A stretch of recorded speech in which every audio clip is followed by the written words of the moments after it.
Book of Job on the Bible Binge. Hopefully the audio is working this time and you can hear and you can dig into this word of God that we're going through this together. We are in the new bookmark. We got bookmark number 6 that's here. Bookmark number 6. And yesterday, or Saturday rather, we started with the book of Job too. So we're in Wisdom Lit, a little bit different. Talked a little bit about that this weekend and give you another video on that in maybe tomorrow or Wednesday as well, where it kind of digs into what's Wisdom Lit all about, why does it matter, and how to kind of read it and see it a little bit differently than other parts. But the book of Job is a great book that helps us maybe deal with some emotions that come with suffering and thinking through why bad things happen. And sometimes we get answers, and sometimes, like Job, we do not get answers for that. And I encourage you as you read through Job, we got it laid out for basically 3 chapters a day, but what you'll kind of see sometimes is the breaks aren't always the best, doesn't fit the greatest, because it's sometimes in the middle of a conversation. For example, today's reading was Job 4, 5, and 6. 4 and 5 is great. It's one of his friends kind of lamenting for him and pointing out that perhaps Job is sinning or did something wrong. That's why God's doing this. But then you see Job's response in chapter 6, which actually goes into chapter 7. So like me, I just kept reading.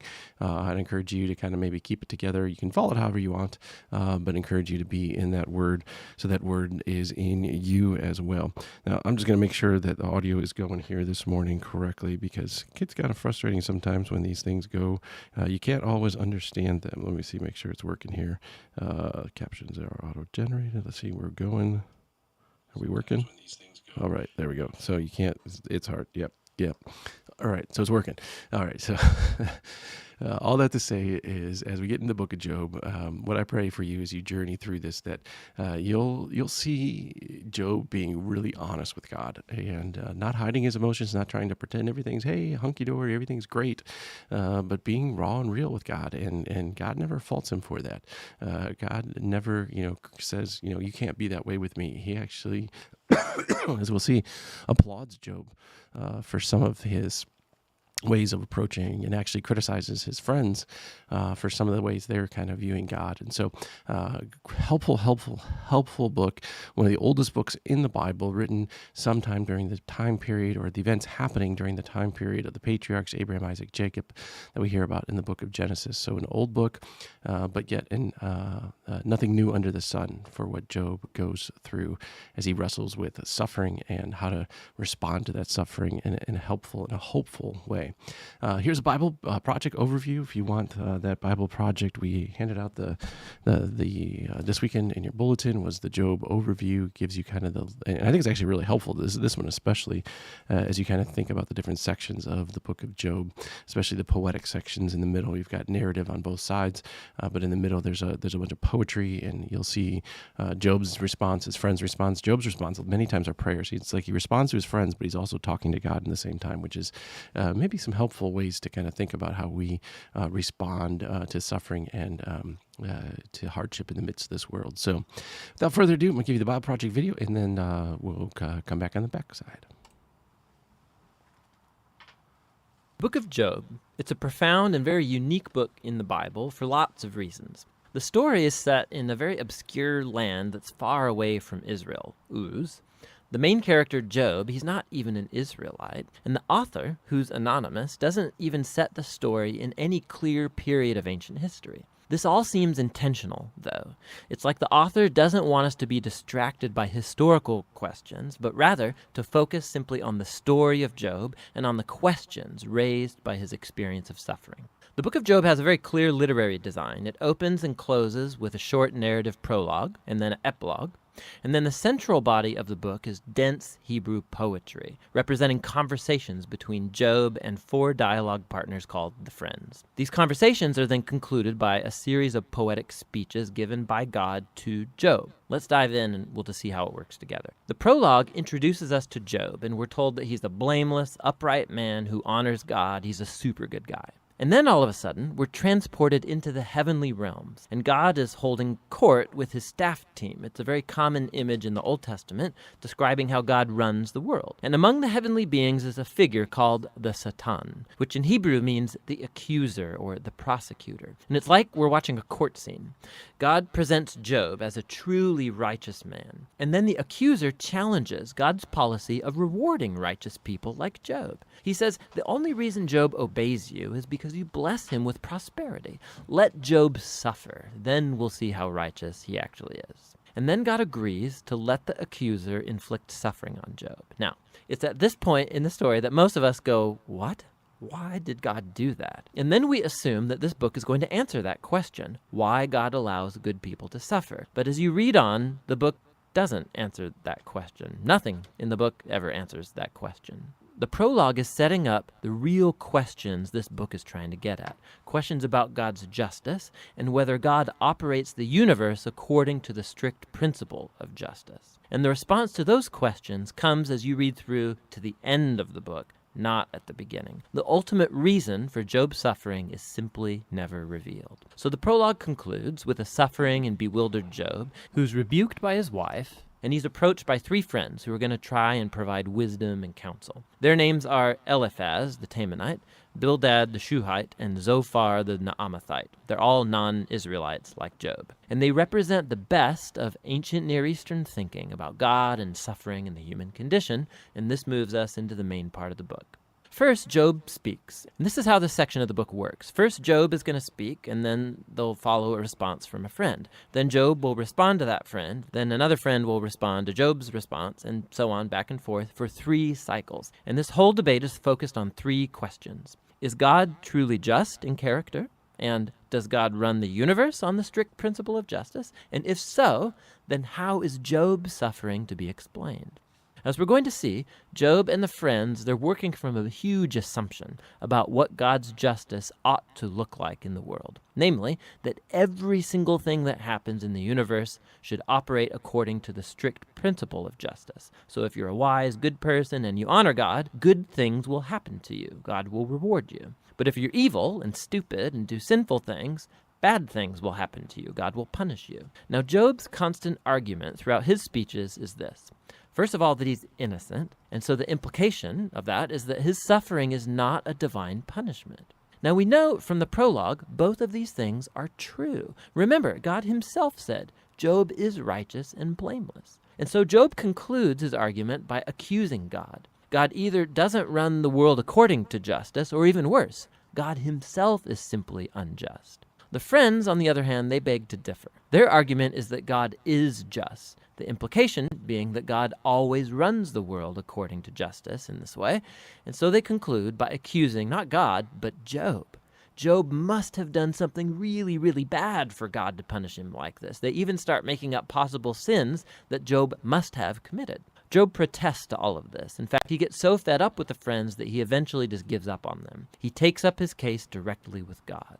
Now, something to be aware of is that Job, he's on an emotional roller coaster in these poems. He used to think that God is just, but now he can't reconcile that with his suffering. And so in some outbursts, he'll accuse God of being a bully. Once he even declares that God has orchestrated all the injustice in the world. But the moment he utters that thought, he's terrified of it because he wants to hope and believe that God is truly just. Job is all over the place in this section. And so he makes one last statement of his innocence, and then he demands that God show up personally to explain himself. Now it's at this point that a surprise friend shows up, Elihu the Buzite. Now, he's not an Israelite, but he does have a Hebrew name. And Elihu, he has the same assumption as Job and the friends. He argues that God is just, and that implies that God always operates the universe according to justice. But then Elihu draws a more sophisticated conclusion about why good people suffer. It may not be punishment for sin in the past. God might inflict suffering as a warning to help people avoid sin in the future. Or God might use pain and suffering to build character or to teach people valuable lessons. Elihu doesn't claim to know why Job is suffering, but one thing he is certain of. Job is wrong to accuse God of being unjust. Job doesn't even respond to Elihu, and the dialogues come to a close. It's like the wisdom of the ancients has been spent, and the mystery remains.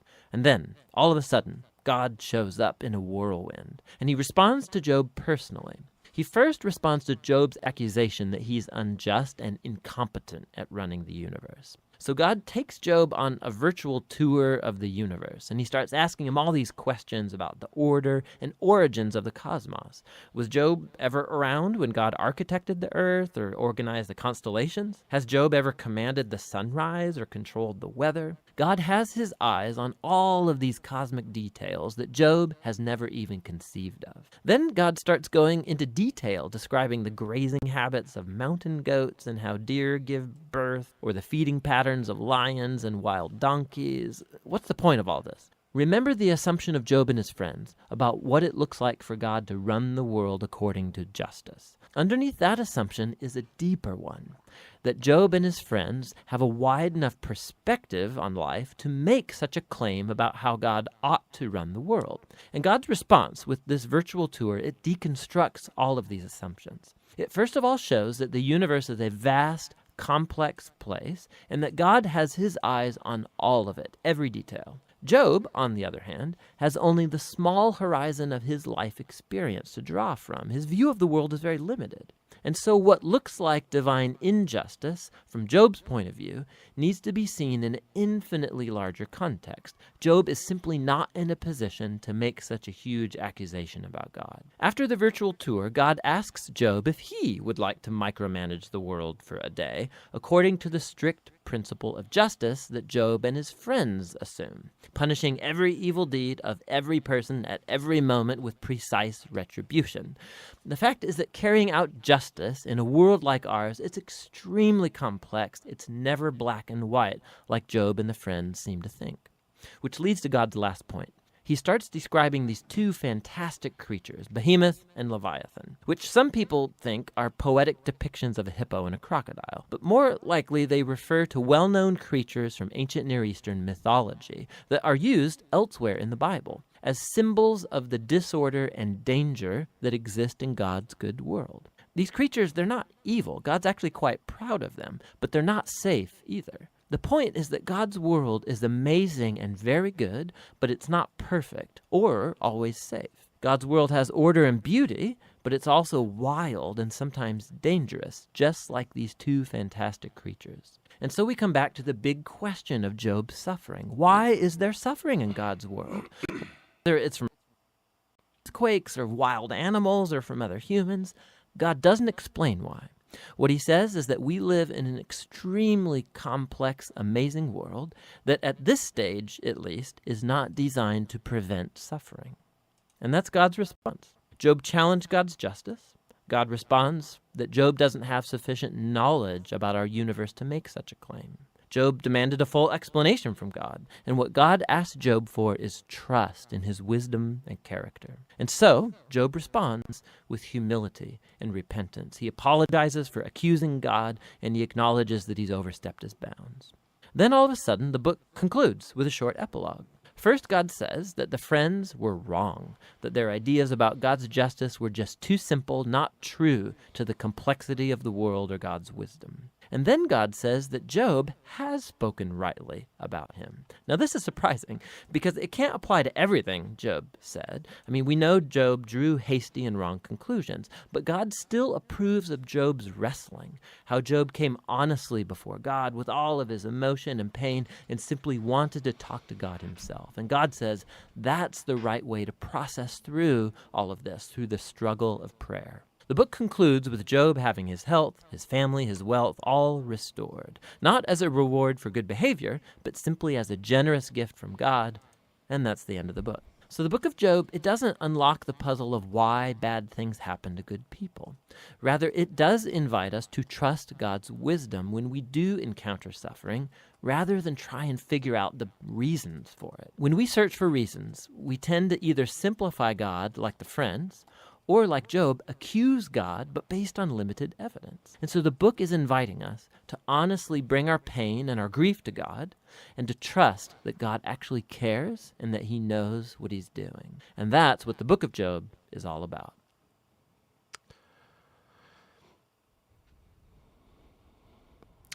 All right, so give you a little bit of an overview of the book of Job to get us started here. Of course, we're in the sixth book.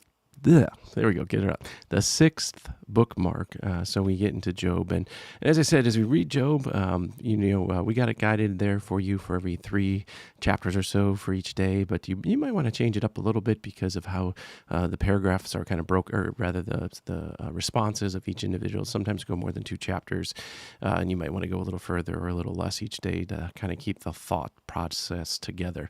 I really appreciate Job's responses that he doesn't just respond to his friends' criticism, but he also is responding to God because he knows God is ultimately, overall, he is that El Shaddai. He is Almighty, in control, even in the midst of things that he can't understand. And so, my prayer is that as you journey through the book of Job, that God's word would be that lamp to your feet and light to your path, especially in things you can't understand and that I can't understand and process as well. But we know God's promises do not change, even though our perspective sometimes is skewed by the brokenness and the pain we feel. And so, if you got that brokenness and pain, feel free to call out to God with it. Job does. God does not criticize him for that. The only thing Job gets kind of a talking to is about understanding how God works and that he is not God, and Job does not want to be God. And so it's a really helpful book, and I hope it's a hopeful book too, in the midst of your own suffering and hardships as well. God bless you on this journey. We're going to be back again tomorrow or Wednesday to talk some more about maybe some specific passages of Job. So if there's some ways we can help you in this journey, let us know. I'm going to put on our social media too the image of the readings that are happening. And if you want a physical copy of the bookmark, just please contact us directly. We can either get that available to you in the office to pick up, or we'd be even happy to send it to you as well, because we want you to be in the Word we go through this. And it's better when we're in that Word together, growing in faith and in following of Jesus, taking those small next steps along the way. God's blessing to you, and we hope to see you soon together in worship and conversation around this Word, and as we journey through this Bible binge with just a few more months to go. We're coming up on August, so August, September, October, November, December, not many left before we make it through this. So if you haven't started or if you've fallen behind, great time to pick up, because we're in a new section, a new book, and a whole new genre of literature. So it's all new, and if you jump in with Job, you'll be like, okay, I can start here. And